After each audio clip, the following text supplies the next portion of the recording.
श्री आचार्य प्रसाद sir का स्वागत करता हूँ। साथ ही हमारे साथ उपस्थित हैं मिस्टर राहुल द्विवेदी, जो RECPNDCL मिनिस्ट्री ऑफ पावर की तरफ से दिल्ली से आए हैं, और हमारे चीफ इंजीनियर साहिबान, मीडिया से उपस्थित, print media, social media, electronic media से उपस्थित सभी हमारे अतिथि हैं, सबका एक बार फिर से स्वागत। I will invite principal secretary sir for his remarks on. आदर प्रणाम। सो आज प्रेस कॉन्फ्रेंस हमने इसके लिए बुलाई है, जो स्मार्ट मीटर्स के बारे में कुछ अनाउंस किए थे, जिसमें एग्रीकल्चर के लिए हम 80 पैसा चार्ज करते हैं, BPL कैटेगरी के लिए 1 रुपये 25 पैसे करते हैं। उसके बाद जो दूसरा स्लैब होता है अबाउट 200 यूनिट्स के बाद हम लोग 2 रुपये जैसे हम लोग करते हैं। मैक्सिमम जो होता है हमारा जो रेजिडेंशियल सेक्टर, जो डोमेस्टिक सेक्टर में 4.5 रुपये का जो लागत होता है। जो अन्य स्टेट को हम लोग उसको कंपेयर करेंगे तो वो होता है कि 5 रुपये 6 रुपये, किसी स्टेट में 7 रुपये तक भी जाता है। लाइकवाइज हम देखेंगे कि जो हमारे जो स्मॉल स्केल इंडस्ट्री है वो भी हमारा रेट कंपेरेबल टू है ना, दूसरे स्टेट्स कंपेयर करेंगे तो 4-4.5 रुपये तक की है। और इंडस्ट्रीज का रेट भी हमने उतना ही रखा, बड़े इंडस्ट्री का भी उतना ही रखा है। सिर्फ हमारे जो पब्लिक यूटिलिटीज़ हैं जैसे वाटर सप्लाई दूसरे वगैरह हैं, वो तो हमने सरकारी विभाग का जो रेट है वो तो ज़्यादा रखा है, 7 रुपये तक रखा है। तो ओवरऑल देखने से हमारी rate one of the lowest in the country है, एक बात। दूसरी बात, जो हम जो पावर प्रोक्यूरमेंट है, JNK का जो कंजम्पशन है, कंजम्पशन तकरीबन पिछले जो वित्तीय वर्ष में जो मार्च एंड हुआ उसमें तकरीबन हमने 20,400 मिलियन यूनिट्स हमने खरीदा था पावर। जो सरकार को पावर खरीदने के लिए एडवांस में पैसा भरना पड़ता है। जब तक हम पैसा नहीं भरेंगे, अभी जो नए रूल्स लागू हो गए हैं LPS रूल्स के हिसाब से, हमें पहले LC खोलनी है या एडवांस पेमेंट करना है, उसके बाद ही हमें पावर उपलब्ध होता है।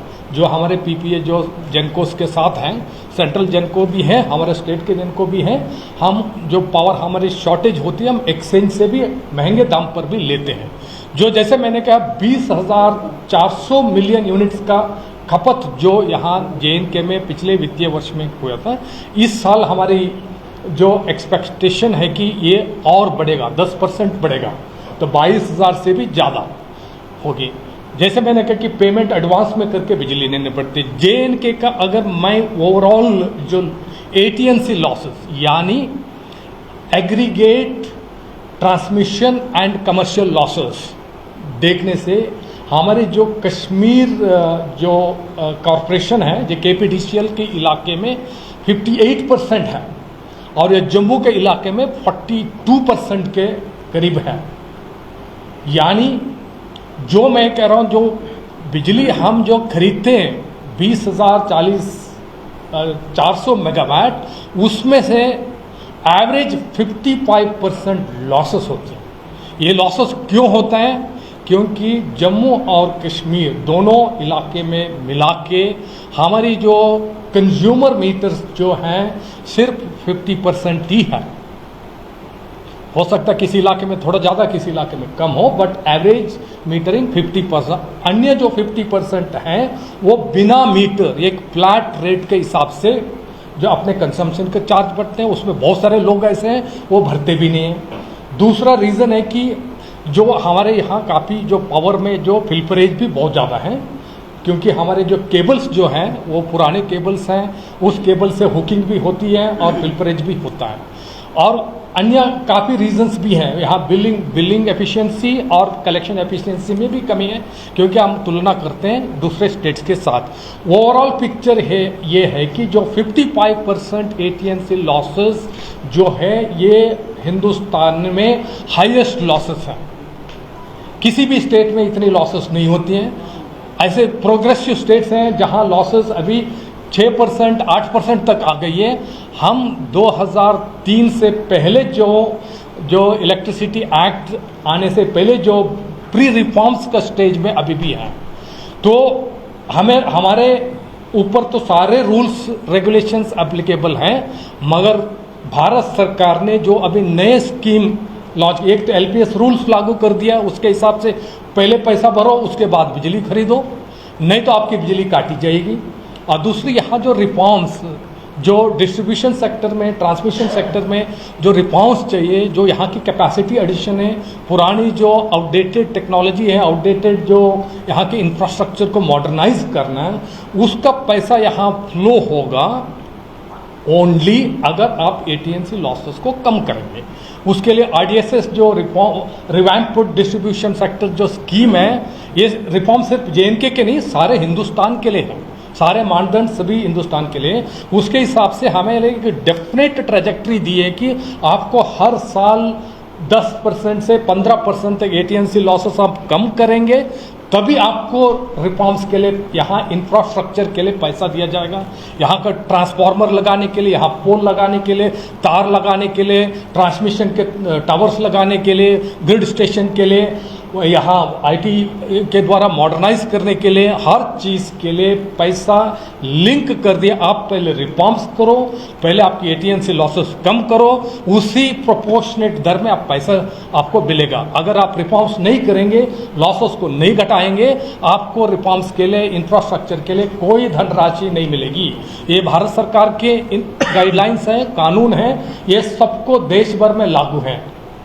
तो उस वजह से हमें यहाँ स्मार्ट मीटर्स लगाने के लिए RDSS में और एक PMDP प्रोजेक्ट में, उसमें पहले सैंक्शन हुआ था। और खुशी की बात है कि हमने अभी तक 3,80,000 स्मार्ट मीटर्स लगाए हैं। ये स्मार्ट मीटर्स लगाने का यही मकसद है कि पहले यहाँ जो बिजली हम खरीदते हैं, जिसको हम वितरण करते हैं, उसकी लेखा जोखा, एक एक यूनिट की लेखा जोखा होना सख्त ज़रूरी है। क्योंकि बिजली फ्री में नहीं मिलती है, बिजली के लिए पैसा देना पड़ता है। वो पैसा जो रेट तय है, सरकार ने जो प्रपोज की, कॉरपोरेशन में जो प्रपोज की, उसको रेगुलेटर ने जो अप्रूव किया, उसी रेट, जैसे मैंने पहले ही कहा कि हमारी रेट हिंदुस्तान में वन ऑफ द लोवेस्ट।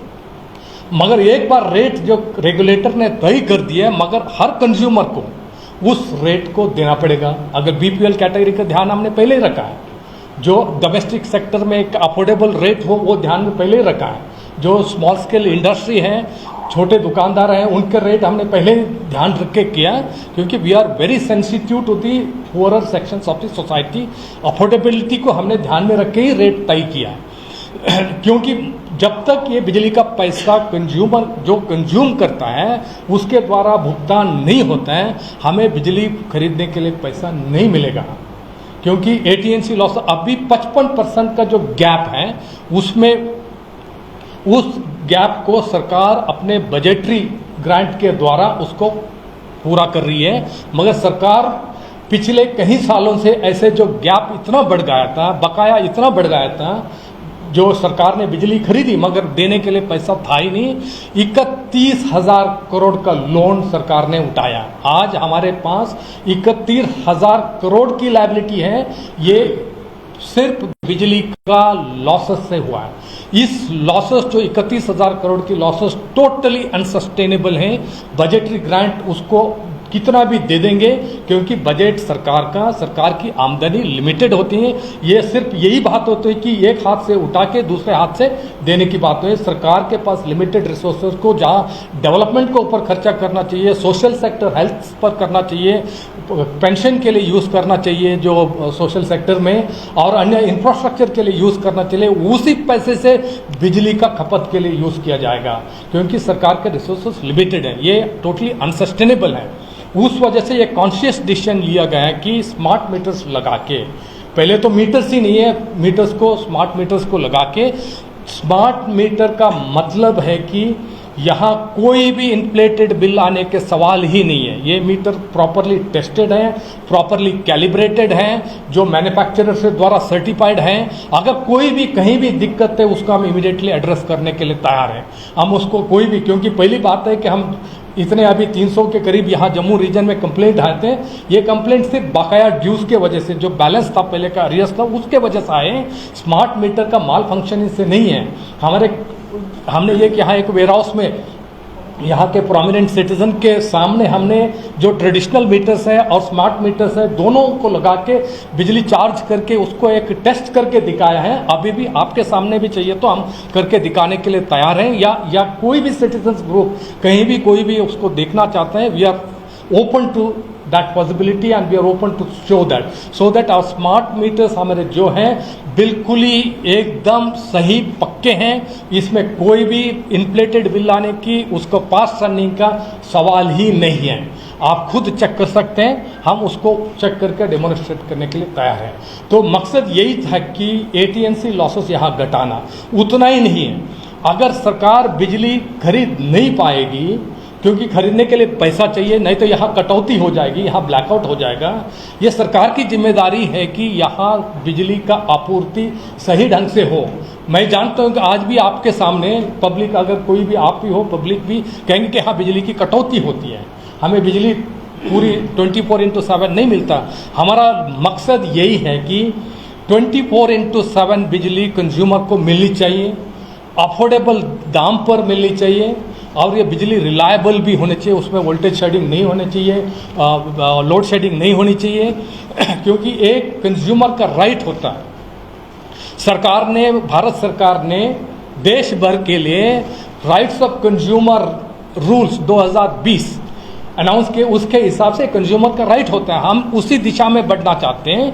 अगर उस दिशा में बढ़ने के लिए हमारे पास बहुत सारे कमियां हैं, जैसे कि 55% का लॉस है, हम ओवरनाइट उसको तय नहीं कर सकते हैं, मगर हमारा एक डेफिनेट प्लान है अगले 3 साल में हम यहाँ इंफ्रास्ट्रक्चर के ऊपर खर्चा करें, स्मार्ट मीटर के लगा के लोगों की जितनी खपत है उसके हिसाब से बिल खरीदें, बिल भुगतान हो, उसके हिसाब से हम बिजली करके अफोर्डेबल रेट में 24/7 रिलायबल पावर सप्लाई करें। कंज्यूमर का इंटरेस्ट में हम लोग काम कर रहे हैं।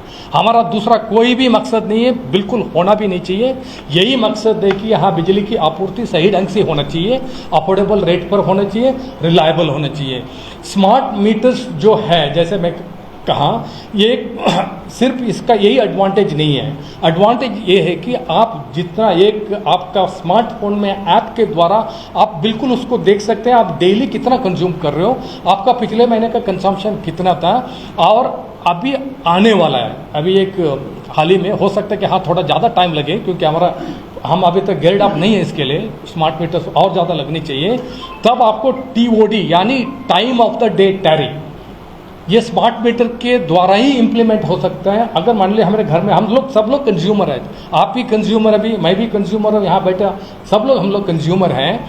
हम लोग घर में जब वॉशिंग मशीन चलानी है, जब हमें मिक्सी चलानी है, या हमें AC चलानी है, या हमें प्रेस करने के लिए जो आयरन की मशीन चलानी है, जो भी हमारा जो काम है वो ऑफ पीक आवर्स में कर सकते हैं। जो पीक आवर्स में करने से हायर रेट लगेगा, सेम डे डिफरेंशियल रेट होगा, ऑफ पीक आवर्स में कम होगा। जो घर में जो हमारे जो लोग उसको ऑफ पीक आवर्स में कर सकते हैं, स्मार्ट मीटर के द्वारा ही ये हो सकता है। ये अभी आने वाला है, ऑलरेडी सरकार ने इंस्ट्रक्शन पास कर दिए कि 2024 तक इसको लागू करना है, बट हम लोग यहाँ स्मार्ट मीटर की संख्या जैसे बढ़ेगी वो करेंगे। और दूसरा मैंने कहा कि ये जो reforms are linked to the collection, जो AT&C लॉसेस को कम करने के लिए पिछले 2019 के बाद यहाँ मैसिव इन्वेस्टमेंट हुआ, चाहे मैं ट्रांसमिशन सेक्टर में ले लूँ, डिस्ट्रीब्यूशन सेक्टर में ले लूँ, या यहाँ जनरेशन सेक्टर में। हमारी जो कैपेसिटी है ट्रांसमिशन में और डिस्ट्रीब्यूशन सेक्टर में, हमने उसको तकरीबन 50%, जो 70 साल में जो पहले हुआ था, अभी पिछले 3-3.5 साल में 50% कैपेसिटी हमने बढ़ाई है। और इन्वेस्टमेंट 3,650 करोड़ PMDP के स्पेशल पैकेज के द्वारा हुआ है। उसके साथ ही ट्रांसमिशन में 850 करोड़ रुपए ट्रांसमिशन सेक्टर में हुआ है PMDP के अंतर्गत। उसके साथ ही जनरेशन में जो यहाँ जो लंबे समय से जो विलंबित प्रोजेक्ट्स थे उसको सारा हमने एक्टिवेट करके अगले 2026 तक उसकी यहाँ जनरेशन चालू होने की पूरी हमारी उम्मीद है, क्योंकि प्रोजेक्ट अच्छे प्रोग्रेस हो रहे हैं। उसके साथ ही यहाँ के जो PPA का अरेंजमेंट, ये एक सबसे बड़ी बात, अहम बात मैं आपको कहना चाहता हूँ। जम्मू कश्मीर में पावर की किल्लत बहुत ज़्यादा है विंटर में हमारे जो हाइडल प्रोजेक्ट की जनरेशन कैपेसिटी 2/3 कम हो जाती, जस्ट 1/3 बच जाती। हमें पावर सेंट्रल से अनअलोकेटेड कोटा से या दूसरे कोई स्टेट का जो बैंकिंग करके या एक्सचेंज से महंगे दाम पर 8 से कभी 8 रुपये कभी 10-12 रुपये तक पावर को पैसा देके हमें उठाना पड़ता है, खरीदना पड़ता है। उसको उस प्रॉब्लम को सॉल्व करने के लिए पिछले 1 साल में हमने 3250 मेगावाट के हमने पीपीए का बंदोबस्त किया, पावर परचेज का बंदोबस्त किया, क्योंकि जेएन के पावर एक्सचेंज के ऊपर डिपेंड ना हो और हमारे जो अनअलोकेटेड कोटा है कभी मिलेगा कभी नहीं मिलेगा, क्योंकि यहाँ एक पुख्ता बंदोबस्त, एक परमानेंट अरेंजमेंट हो कि पावर की अवेलेबिलिटी यहाँ सुनिश्चित करने के लिए हमने उसमें 3250 मेगावाट के जो पीपीए हमने एंटर किया, वो जो पहले 70 साल में जो पीपीए हमने एंटर किए थे उससे भी ज़्यादा है। वो तकरीबन हमारे यहाँ 2250 के करीब पीपीए यहाँ एग्जिस्टिंग थे। पिछले 1 साल में हमने उसकी संख्या दुगुना ही नहीं, दुगुना से भी ज़्यादा कर दी है। पहले हमने 1600 मेगावाट 2.5 रुपये के जो एवरेज कॉस्ट को ऊपर सोलर पावर खरीदने के लिए हमने पीपीए एंटर किया। सारे हमने जो सोर्सेस सेंट्रल पब्लिक सेक्टर से किया, हमने कोई बिजली किसी प्राइवेट कंपनी से खरीदी नहीं है। सेंट्रल पब्लिक सेक्टर्स में जेन्यून द लोवेस्ट रेट में हमने खरीदा है। हमने जो हाइडल पावर के लिए 900 मेगावाट की पीपीए के बंदोबस्त किए, वो हमने हमारे ही जो कंपनी है यहाँ जो जेके पीडीसी है और उसके साथ ही हमारे जो जेवी कंपनी है सीबीपीपीएल जो एनएचपीसी के साथ हमारी जो 49% स्टेक जेएन के गवर्नमेंट की है, उसमें उसी कंपनी से हमने 4.5 रुपये से कम, किसी में 3.5 रुपये 90 पैसे, किसी में सारे प्रोजेक्ट में हमने किया कि 4.5 रुपये से कम। ये 4.5 रुपये सारे देश भर में सेंट्रल गवर्नमेंट का मिनिस्ट्री ऑफ पावर का एक मानदंड है कि 4.5 रुपये से एक पावर को माना जाता है कि एक अफोर्डेबल पावर है, उससे ज़्यादा होने से महंगा। हमने कोई महंगा पावर खरीदा नहीं, हमने कम से कम दाम पर हमने अरेंजमेंट किए। अगर हम 4.5 रुपये का पावर नहीं खरीदे तो हमें हो सकता है कि एक्सचेंज में आपको 8 रुपये या 12 रुपये का पावर खरीदना पड़े। जो भी डिसीजन हमने लिया हमने लॉन्ग टर्म इंटरेस्ट में ही लिया। और तीसरी बात मैं ये कहना चाहता हूँ, क्योंकि एक हमने जो यहाँ जो बेस पावर लोड के लिए हाइडल का पावर तो ऊपर नीचे जाता है सीजन के हिसाब से, मगर हमें चाहिए थर्मल पावर, क्योंकि बेस लोड स्ट्रांग होना है। नहीं तो कश्मीर रीजन में समर में, यहाँ विंटर में कश्मीर में, समर में जेएनके में पावर सप्लाई की किल्लत आती है, लोड शेडिंग करना पड़ता है। उसके लिए हमने भारत सरकार ने एक नई शक्ति पॉलिसी लाई है, उसके हिसाब से हमने 500 मेगावाट खरीदने का एक ऑलरेडी एक बंदोबस्त किया है। उसका पीपी अभी बाकी है, मगर हम चाहते हैं कि वो पावर हमें एवरेज 5.5 रुपये के हिसाब से मिलेगा। मगर ये थर्मल पावर है, थर्मल पावर और बेस लोड का हमें स्ट्रेंथन करके लार्जर पब्लिक इंटरेस्ट में, क्योंकि एक थी हमारे यहाँ बिजली की प्रोक्योरमेंट कॉस्ट कम हो, पावर की अवेलेबिलिटी बढ़े, रिलायबिलिटी बढ़े और हम एक अफोर्डेबल रेट में कंज्यूमर को पावर दें। यहाँ जो इंडस्ट्रियलाइजेशन की पॉलिसी है, यहाँ जब इंडस्ट्री लगाना के लिए इन्वेस्टर्स आएंगे उनको पावर की किल्लत ना हो। यहाँ जब इंडस्ट्री आएंगे, जब यहाँ एम्प्लॉयमेंट भी बढ़ेगा, यहाँ का नौजवान को एम्प्लॉयमेंट भी मिलेगा, यहाँ की इकोनॉमिक डेवलपमेंट होगा। उसके साथ ही यहाँ के जो हाइडल प्रोजेक्ट्स का जो डेवलपमेंट होगा, यहाँ की इकोनॉमिक डेवलपमेंट होगा। सो ओवरऑल रखते हुए यहाँ के इंफ्रास्ट्रक्चर को स्ट्रेंथन करने के लिए, यहाँ की जनरेशन को बढ़ावा देने के लिए, यहाँ के इंडस्ट्रीज को पावर अवेलेबल करने, यहाँ का डोमेस्टिक कंज्यूमर को पावर को यहाँ रिलायबल तरीके करने के लिए हमने ये रिफॉर्म्स हमें ये करने ज़रूरी हैं in the larger public interest. Smart meters में अभी एक ये मिस इन्फॉर्मेशन फैलाई जा रही है कि ये फास्ट रनिंग है। मैंने कहा कतई फास्ट रनिंग नहीं है। ये काफ़ी लोग, मैंने पहले ये बात की कि यहाँ 50% मीटर तो हुआ ही नहीं है। वो फ्लैट रेट में देते हैं, फ्लैट रेट में इनका लोड के हिसाब से दिया जाता है। वो किसी ने दिया है, किसी ने नहीं दिया है, किसी ने कोई जो अपने हिसाब से दिया हो ना हो, मगर आज के दिन उनको जब स्मार्ट मीटर लगाने के बाद असली कंजम्पशन के बेसिस में, उनका रियल कंजम्पशन का बेसिस में बिल जाता है।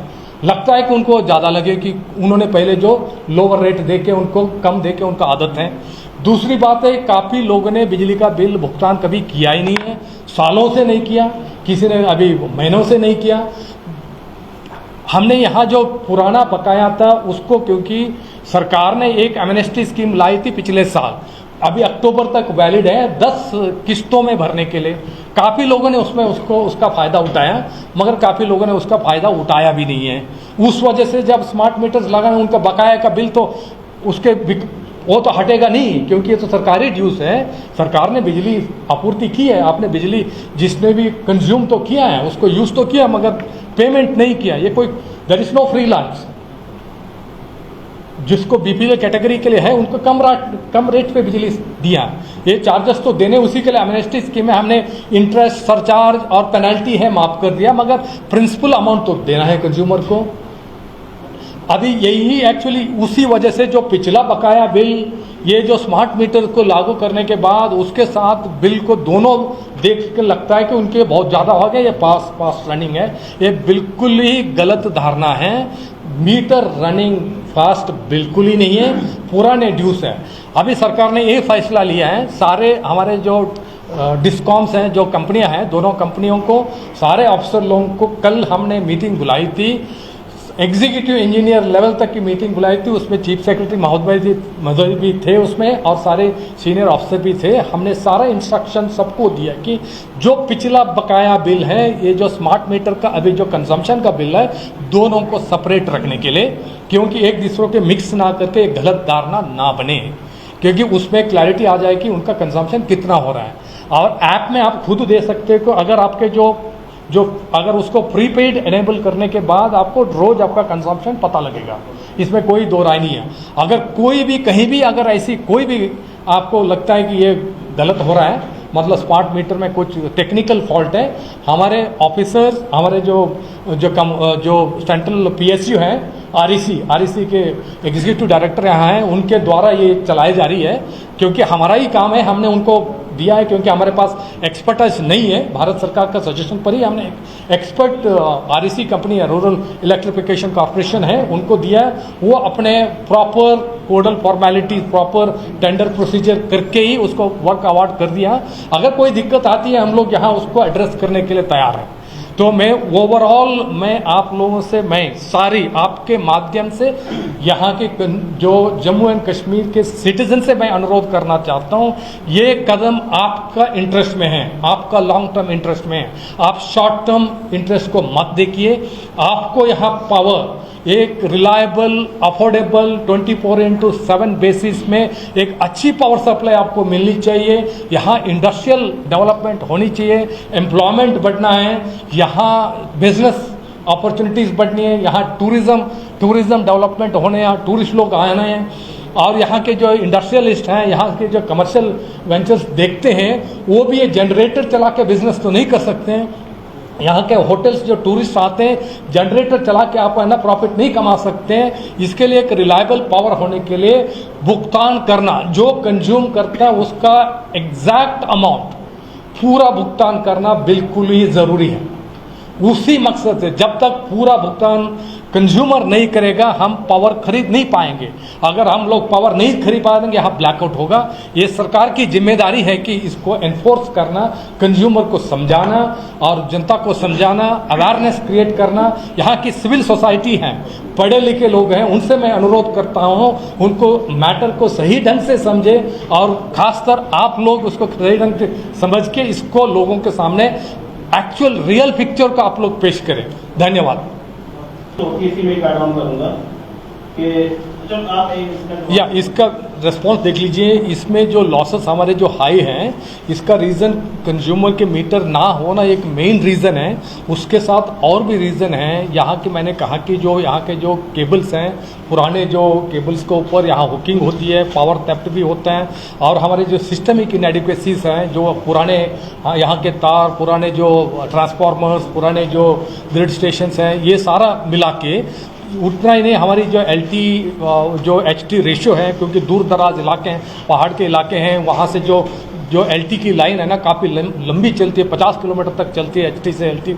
ये रेशियो भी है, थेफ्ट भी है, और नॉन पेमेंट भी है, जो बिल देने के बाद उसको पेमेंट ना करना भी है। उसके साथ जो है ना मीटर रीडिंग में भी कुछ मतलब गैप्स हैं। सो होस्ट ऑफ रीजंस हैं। जो आपकी दूसरा जो इशू है कि हम सिर्फ जिनको जो इलेक्ट्रॉनिक मीटर्स आपने लगाया, ये था सर कि जैसे आप सिटी में काम कर रहे हैं, अगर ये इसी तरह से डेढ़ तक आप बिल्कुल देखो जी, नहीं देख लीजिए, हमारा जो मकसद है कि ये स्मार्ट मीटर सारे 22 लाख कंज्यूमर को लगने हैं। हमने उसको प्रायोरिटी एरिया हम स्टार्ट करना चाहते हैं कि प्रायोरिटी सिटीज़ में, टाउन्स में, डिस्ट्रिक्ट हेडक्वार्टर्स में जहां लार्ज कंज्यूमर्स हैं, क्योंकि हम पता है कि सबको देना है, मगर मैं आपको कहना चाहता हूं पहले हमारे 1,25,000 स्मार्ट मीटर लगे, उसके बाद अभी 2.5 लाख, टोटल 3,80,000 लग चुके हैं। हमारे पूरे 22 लाख लोगों को टोटल पिछले another trench of 14 lakh smart meters के टेंडर ऑलरेडी हो चुका है और उसको भी वर्क अवार्ड स्टेज में है।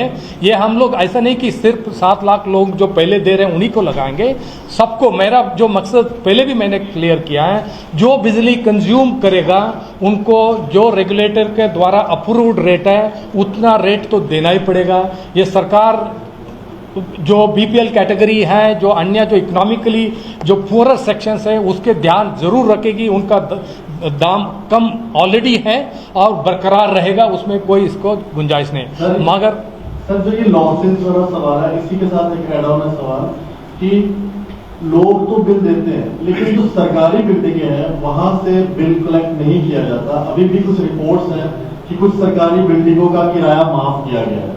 क्या इसका कोई ऑर्डर निकाला गया है तो सरकारी बिल्डिंगों का किराया माफ हुआ है? सरकारी बिल्डिंगों का किराया भी आम लोगों के ऊपर ही नहीं, मैं उसको मैं ना ठीक से क्लैरिफाई करूंगा। मैं सरकारी बिल्डिंगों का किराया माफ नहीं किया गया, क्योंकि यहाँ जो पैसा बिजली खरीदती है सरकार, हम लोग साल में 9,000 करोड़ की बिजली खरीदते हैं, उसमें हमारे जो यहाँ के सिटीजन्स हैं वो भी कंज्यूमर्स हैं, यहाँ के बिजनेस हैं वो भी कंज्यूमर, इंडस्ट्री भी कंज्यूमर, सरकारी एस्टैब्लिशमेंट भी कंज्यूमर हैं। सरकारी ड्यूज जितने हैं, हमने देखो सरकार बिजली खरीदती है, पैसा सरकारी खजाने से गया खरीदने के लिए, मगर अभी सरकारी डिपार्टमेंट में बिल भरा, एक्चुअल बिल भरना या हम लोग एक कॉन्ट्रा एंट्री डाल के उसको एडजस्ट करना सरकारी डिपार्टमेंट के लेवल पर, ये एक ही बात है।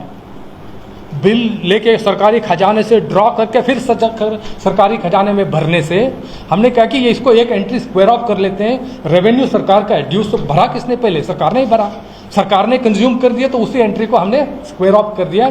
ये माफ करने की बात नहीं है ये, क्योंकि अगर मान लो बिजली कंपनी अपने रेवेन्यू से खुद खरीदती है, ये कंज्यूमर के पास ऑन नहीं हुआ, कंज्यूमर को पास ऑन वही हुआ है जो रेगुलेटर का अप्रूव्ड रेट, उससे ज़्यादा भार हमने नहीं लगाया। जो सरकार की खपत सरकार दे रही है। सर ये रेवेन्यू लॉस में सर कितनी परसेंट ले रहे हैं सर? उसमें कंज्यूमर कितना है और गवर्नमेंट डिपार्टमेंट का जो 55% मैं कह रहा हूँ, गवर्नमेंट डिपार्टमेंट का लॉस बिल्कुल ही नहीं है। ये 55% एटीएनसी लॉसेस हैं, ये प्योर एटीएनसी लॉसेस जो जिसका हम रिकवर, यहाँ से बिलिंग नहीं हो पा रही है, अब बिलिंग होने के बाद रिकवर नहीं हो रही पाई है, या सिस्टमिक एडिक्वेसीज और फिल्परेज के द्वारा पावर लॉस हो रहा है। आपने कहा कि एमएसटी स्कीम जो है गवर्नमेंट ने लाई थी और उसका फायदा कई लोगों ने उठाया, कई लोग नहीं उठा पाए। अक्टूबर तक ये एमएसटी स्कीम है। एक तो पहला सवाल कि इस एमएसटी स्कीम में कुछ बदलाव आ सकते हैं, क्योंकि अक्टूबर का जो लोग नहीं पे किया जिन्होंने, अगर वो पे नहीं करते तो क्या डिस्कनेक्शन को फेस करना पड़ेगा उनको, क्योंकि फेस्टिवल सीजन है? देखो जी, डिस्कनेक्शन हमारा लास्ट ऑप्शन है, सबसे ज़्यादा लास्ट रिजॉर्ट ओनली डिस्कनेक्शन, क्योंकि हमारे ही सिटीजन्स हैं। हम सबसे आपके माध्यम से रिक्वेस्ट करना चाहते हैं, आप जो पावर कंज्यूम करते हैं, जैसे आप राशन के लिए बिल देते हैं और आपने कोई कंज्यूमर ड्यूरेबल्स के लिए बिल देते हो, हर चीज़ के लिए, फ़ोन के लिए बिल देते हो, बिजली का बिल क्यों नहीं? अगर बिजली का बिल नहीं देंगे तो आप नहीं दोगे तो आपके बिहाफ में दूसरे को देना पड़ेगा, चाहे बिजली रेट ज़्यादा से दे दो या सरकारी रेवेन्यू जाएगा, सरकारी रेवेन्यू डेवलपमेंट के लिए जाना है, क्योंकि वहाँ तो समवन लॉ अबाइडिंग सिटीजन को देना पड़ेगा आखिर में। एज पर as amnesty scheme is concern, October तक एमनेस्टी स्कीम चालू है, उसके बाद एमनेस्टी स्कीम में कुछ फेरबदल करना है, उसको एक्सटेंड करना, ये जो मैटर जो है सरकार के विचाराधीन है, इसका ऊपर अभी फिलहाल कोई डिसीजन नहीं है। जिस दिन डिसीजन होगा हम लोग आपके सामने आएंगे, मगर matter under active consideration of the government. पहली बात है कि जो इलेक्ट्रॉनिक्स मीटर्स और उसमें स्मार्ट मीटर, ये तो पुरानी बात तो है कि मैं इसका एक्सप्लेनेशन देना नहीं चाहूँगा। पुराने स्मार्ट मीटर्स 7 लाख जैसे लगे, उसके बाद पूरे लोगों को क्यों नहीं लगे, it is a matter of past. I cannot give the explanation to that. उस स्थिति में उस टाइम में क्या कंडीशन थी, क्या सरकार का डिसीजन था, सबको क्यों नहीं लगाया, ये तो पुरानी बात है। बट आज को हमें, आज की बात जो है, आज जो प्रेजेंट सिचुएशन है उसको हमें एड्रेस करना है, उसको हैंडल करना है। दूसरी बात है कि जो इलेक्ट्रॉनिक मीटर्स हो या इलेक्ट्रोमैग्नेटिक मीटर्स उससे पहले वाला हो या अभी का स्मार्ट मीटर्स हो, उसमें ज़्यादा अंतर नहीं है। एज पर as the measurement of the energy is concern, सारे में एक ही है। उसमें अगर 10 यूनिट कंज्यूम होने से वो 10 यूनिट मेज़र करेगा, ये भी 10 यूनिट ही मेज़र करेगा, उसमें कोई अंतर नहीं है। मगर स्मार्ट मीटर में अच्छे फीचर्स हैं, एक्स्ट्रा फीचर्स हैं, ये लेटेस्ट वर्जन है एंड इन थिंग है, आज का इन थिंग है, जो ट्रेंड है आज का। क्योंकि इसमें आपको एक तो time of the day tariff भी हो जाएगा, दूसरा आप आपकी कंजम्पशन डेली आपको पता होगा, आप खुद कंपेयर करेंगे, कंट्रोल कर पाएंगे उसको, क्योंकि आपके पास रोज आता है कितना कंज्यूम कर रहे हो। और आप चार्ज करने में हो सकता है कि आज आपको मंथली फुल बिल भरना पड़ रहा है, हो सकता है आप 10 दिन के लिए चार्ज करो, 5 दिन के लिए करो, 50 रुपये चार्ज करो, 100 रुपये करो या 1000 रुपये करो, आपकी मर्जी है, तो वो लिबर्टी मिलेगी आपको। तीसरी बात है कि time of the day tariff होगा तो आप अपने कंजम्पशन को कंट्रोल कर सकते हो। और एक्यूरेसी, आज के दिन क्या हो रहा है कि मीटर रीडर जाके मीटर रीड करता है, वो मैनुअल एंगल आ जाता है, मैनुअल एंगल में इनएफिशिएंसी, मैनुअल एरर्स भी आती हैं, करप्शन भी आता है, इनएफिशिएंसी भी आता है। क्योंकि क्या होगा कि स्मार्ट मीटर की जो ऑपरेशन में सीधा कंज्यूमर का मीटर से डेटा सेंटर में automatic every half an hour communicate होगा, उसमें एक्यूरेसी 100% होगी, उसमें कोई इनएफिशिएंसी नहीं होगी, कोई वेस्टेज नहीं होगा, मैनुअल एंगल नहीं होगा, करप्शन नहीं होगा, कोई धांधली नहीं होगी। कंज्यूमर का जितना एक्चुअल कंजम्पशन है उतना ही बिल भरना पड़ेगा। जैसे देखो, सबसे पहली बात है कि ये जो डिस्क्रिमिनेशन करने का सवाल ही नहीं है, बिल्कुल ही नहीं है। सभी को हम लोग ऑफकोर्स फोकस करते हैं कि लार्ज कंज्यूमर्स के ऊपर, छोटे कंज्यूमर मतलब जो इकोनॉमिकली वीकर सेक्शंस हैं वो हमारी लास्ट प्रायोरिटी होती है। लास्ट प्रायोरिटी मतलब कलेक्शन की लास्ट प्रायोरिटी कर रहा हूँ, सुविधा देने की नहीं है। बट जो स्मार्ट मीटर्स भी हमने अभी फोकस किया कि सिटीज़ में पहले हो, डिस्ट्रिक्ट टाउन्स में पहले हो, क्योंकि दूर दराज इलाके में जहाँ जो गरीब लोग ज़्यादा रहते हैं वहाँ कम हम लोग लास्ट में जाएं। मगर हमारा ये भी मकसद है कि अगर मान लीजिए एक पावर को, एक जो सप्लाई चेन है, ट्रांसमिशन से लेके जो फीडर से लेके कंज्यूमर मीटर तक को एक फुल मेजरमेंट, फुल चेन में मेजरमेंट करना है, तो एक फीडर एरिया में सारे कंज्यूमर को लगाना ज़रूरी है। उसमें हो सकता है कि इकोनॉमिकली जो लोअर सेट ऑफ सोसाइटी उनका भी उसमें इन्वॉल्व हो सकता है बीच बीच में। दो, हमारा फोकस लार्ज कंज्यूमर के ऊपर ही रहा। और डिस्क्रिमिनेशन की बात आपने जो कही, हमारी सख्त इंस्ट्रक्शंस है सभी को not to discriminate anyone, that goes without saying, in fact it goes without saying it। ऐसे कोई इंस्टेंसेस होने से then we will act upon that as per the norms, as per the law, जो action होना चाहिए that should happen। we do not discriminate, या जिस party का नेता उस पार्टी का नेता, ये ऑफिसर वो ऑफिसर, बिल्कुल नहीं। मीटर सबके घर में लगने चाहिए। of course it should start with the large consumers or the consumers who consume more, that has been the। कितने ड्यूस बकाया है, ये एक तो एमनेस्टी स्कीम में हमारी टोटल ड्यूज थे रेजिडेंशियल सेक्टर में कितने थे, 530। यहाँ जो जेपीडीसीएल का जो एरिया है, जम्मू रीजन का एरिया था 530 करोड़, उसमें जो रिकवरी हो गया सर टोटल इसमें 120, ये फिगर डेली चेंज होता है, रिकवर हो गया 130 के करीब रिकवर, या 130 के करीब रिकवर हो गया, क्योंकि रोज अमाउंट चेंज होते रहता है। जो अभी बाकी है, कश्मीर में भी सिमिलर सिचुएशन है, थोड़ा सा हो सकता है कि वहाँ के रिकवरी में थोड़ा कश्मीर जोन में और इससे भी कम हो। बकाया वहाँ ज़्यादा नहीं है, बकाया कुछ वहाँ 400, यहाँ तो 530 करोड़ है, वहाँ कुछ 400 करोड़ जितना है। जैसे दोबारा आपने जो कमर्शियल और गवर्नमेंट का टोटल ड्यूज 410 करोड़ है कमर्शियल, और उनके लिए अभी तक कोई एमनेस्टी स्कीम अनाउंस नहीं है। तो उन्होंने, काफ़ी लोगों ने उसमें भरा भी है, काफ़ी लोगों ने अभी तक भरा भी नहीं है। मगर मैं पॉइंट को दोबारा साफ करना चाहता हूँ, जिसने बिजली कंज्यूम किया उनको तो अपना बिल तो बिल्कुल भरना चाहिए। बिजली फ्री अगर मिलनी है, सरकारी नुकसान होता, मतलब ये हम जो टैक्स पेइंग सिटीजन है, हॉनेस्ट सिटीजन है, कंप्लायंट सिटीजन है, उनको ऊपर भार लगा रहे हैं। यहाँ जो डेवलपमेंट काम होना है, जो गरीबों को मदद मिलनी है, उसको हम छीन के दूसरा कोई इसको यूज कर रहे हैं। ये एक्चुअली एक सिविलाइज्ड, एक डेमोक्रेटिक सेटअप में परमिसिबल नहीं है, उसको प्लीज ध्यान में रखिए।